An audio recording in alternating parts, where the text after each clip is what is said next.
We're in production already. We're generating cash from day one. We did, over the last 4 production runs that we did, and I'd say they were called toll runs, we produced about 930 tons of ferrotungsten.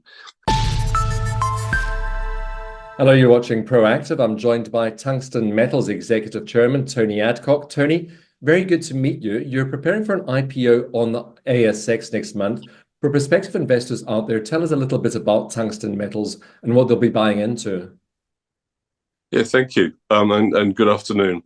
Look, the Tungsten Metals Group is the only processing plant that can do more than 500 tons per year outside of China and Russia. As you probably know, tungsten is a metal that's in everything. It's in the light above your head. It's in the defense industry. It's in consumables, transport, buildings. 86% of the world's tungsten comes from China and Russia, and we're located outside of that. So we de-risk supply risk. The sovereign risk is fairly low because the plant is in Vinh Bao in Vietnam, and we can provide up to about 15% of the global ferrotungsten market from that particular plant. So tell us about Vietnam as an operating jurisdiction. Yeah, it's interesting. Vietnam tends to look more west than east.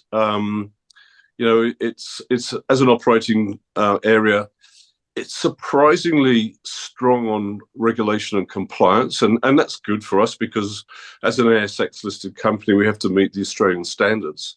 So we're quite pleased with let's say the onerous regulation of ESG and so on in our plant in Vietnam. The country itself, very friendly people, good people to work with. They've just signed, I think it's the 50th anniversary of their trade agreement with Australia. So, they're a strong country, I should say, to do business with. So you told us about some of the uses for tungsten. Take us through the supply and demand dynamics that you're seeing at the moment and the gap that you're filling.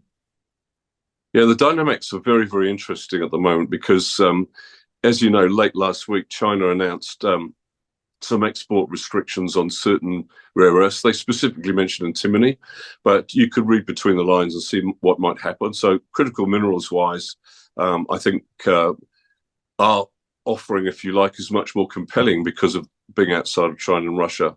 The dynamics, we have a very simple business model. We take concentrate or recyclable material from different parts of the world. We put it through our production plant in Vinh Bao.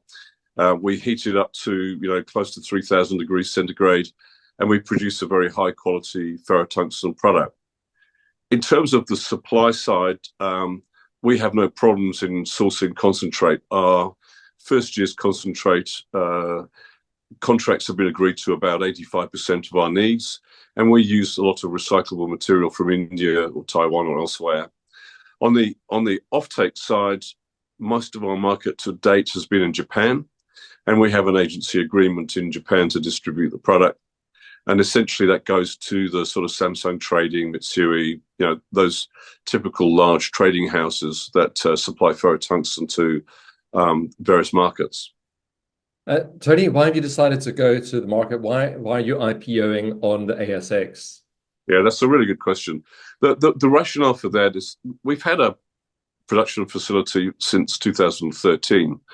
In recent times, we decided to go public simply because when we buy concentrate, every time you buy concentrate, it's about $5,000 per run to get the concentrate.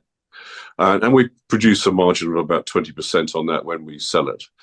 The rationale for that is really just access to global capital markets.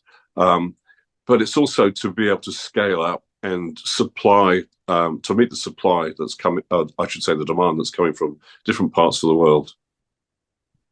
And briefly, the investment case for Tungsten Metals?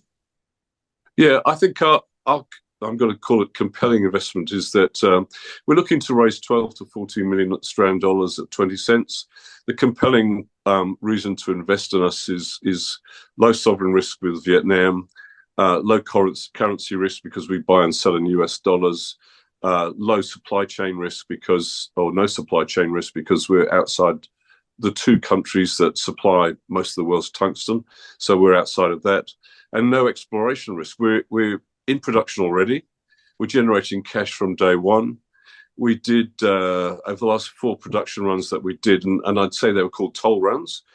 We produced about 930 tons of ferrotungsten. Had we not done them as toll runs, but had we done them on our own account, they would have generated about $46 million, so Australian dollars, $46 million in gross revenue. So if you extrapolate that forward, that's the way of the future for our company. To me, that's compelling. It's already generating cash, already in operations, and for the other reasons I gave you just now. Well, Tony, I hope you'll keep us posted on progress with that IPO. Thank you very much for speaking with us today. Well, thank you very much for your time. And if you have any other questions, of course, we'd be delighted to answer them. That's fabulous. That's Tungsten Metals Executive Chairman, Tony Adcock.